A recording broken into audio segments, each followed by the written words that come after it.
હાલો friends, કેમ છો તમે બધા? હું છું દીપ્તિ's રસોઈ ગુજરાતીમાં આપ સૌનું સ્વાગત છે. હમણાં જ મારે થેપલા અને પુલાવનો ઓર્ડર હતો. ઘણા બધા થેપલા અને પુલાવ. તો થેપલા તો જે આપણે રેગ્યુલર કરીએ છીએ, મેથીના થેપલા હતા. જો આ રીતના એ કરવાના હતા ઘણા. એ કરી લીધા છે. અને સાથે પુલાવ કેવી રીતે બનાવ્યો ને, બહુ ઇઝી મેથડ, બહુ ઓછા મસાલા, પણ ખરેખર બહુ ટેસ્ટી પુલાવ. એ કઈ રીતે બનાવ્યો એ આજે આપણે જોઈ લઈશું. જો રેસીપી પસંદ આવે તો લાઈક કરજો, અને હજી સુધી મારી ચેનલને સબસ્ક્રાઈબ ના કરી હોય તો એ કરી લેજો. થેપલા થાય છે ને, સાઈડમાં પાછળ તમને તપેલું દેખાય છે ને, એમાં મેં પાણી મૂકી દીધું છે ગરમ થવા. રાઈસને મેં અડધી કલાક પહેલાં પલાળવા મૂકી દીધો હતો, એ પલળે છે. આમાં મેં ગાજર, વટાણા, ફણસી અને બટેટા એ પણ સાથે નાખી દીધા હતા. ભાતમાં પાણી ઉકળવા માંડ્યું એટલે મેં રાઈસ નાખી અને હળદર અને મીઠું સ્વાદ પ્રમાણે નાખ્યા હતા. બાફી લીધો છે. 80% જેટલું આપણે રાઈસને બાફવાનું છે. ચાળી અને રાખી દીધો. હવે આપણે એને વઘાર કરવાનો છે.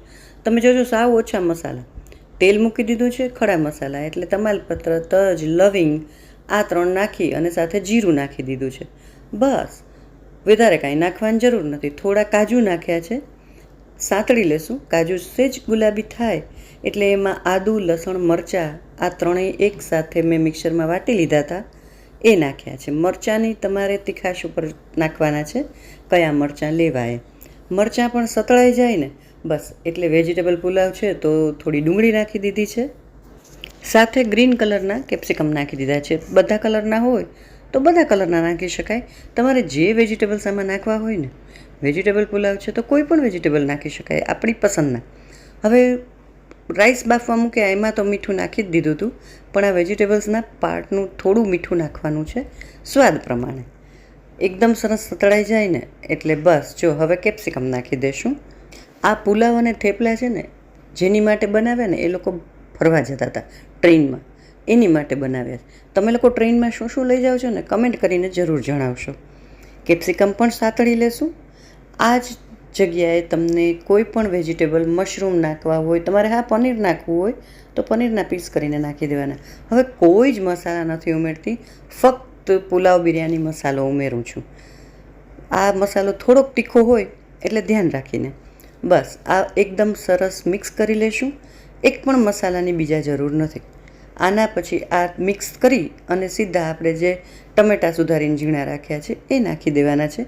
એ પણ મિક્સ થઈ જાય એટલે જે રાઈસ રેડી કરીને રાખ્યા છે ને, બસ એ નાખી દઈશું અને આપણો વેજીટેબલ પુલાવ તૈયાર થઈ જશે. આટલા ટેસ્ટી પુલાવની આટલી સિમ્પલ રીત તમે ક્યારેય જોઈ છે? વિડીયો કેવો લાગ્યો, પસંદ પડ્યો હોય ને તો લાઈક તો કરજો જ. અને આટલી સિમ્પલ છે એટલે તમારા ફ્રેન્ડ્સને કોઈને પણ ગમતી હોય ને, જેને ખાવાનું બનાવવું ગમતું હોય ને, એની સાથે વિડીયો શેર જરૂર કરજો. મારું કામ તમને કોઈ પણ વસ્તુ સાવ સરળ રીતે કેમ બનાવવી એ શીખવવાનું. તમારું કામ પણ બહુ જ સિમ્પલ છે. વિડીયો ખરેખર રેસીપી ગમી હોય ને તો વિડીયોને લાઈક કરવાનું, કમેન્ટ કરવાનું કે વિડીયો કેવો લાગ્યો, અને બસ શેર કરવાનું. હવે સ્વાદ ટેસ્ટ કરી લેવાનું, એટલે મીઠું મીઠું બરાબર છે કે નહીં જોઈ લેવાનું. ઉપરથી કોથમીર વગર તો ચાલે જ નહીં, એટલે ખૂબ બધી કોથમીર ભભરાવી દેવાની. આપણો વેજીટેબલ પુલાવ અહીંયા તૈયાર થઈ ગયો છે. તો જોયું દોસ્તો, સાવ ઓછા ઇન્ગ્રીડિયન્ટ્સથી આપણી સરસ મજાની રેસીપી કેવી ફાઇન તૈયાર થઈ ગઈ.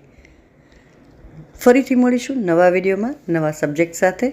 ત્યાં સુધી ખાઓ, પીઓ, મજા કરો, અને મારી ચેનલને હજી સુધી ના કરી હોય તો સબસ્ક્રાઈબ કરો. તો શું થાય કે મને પણ નવા નવા વિડીયો તમારા માટે લઈ આવવાનું મન થાય. ચાલો ત્યારે ફરી મળીશું. આવજો.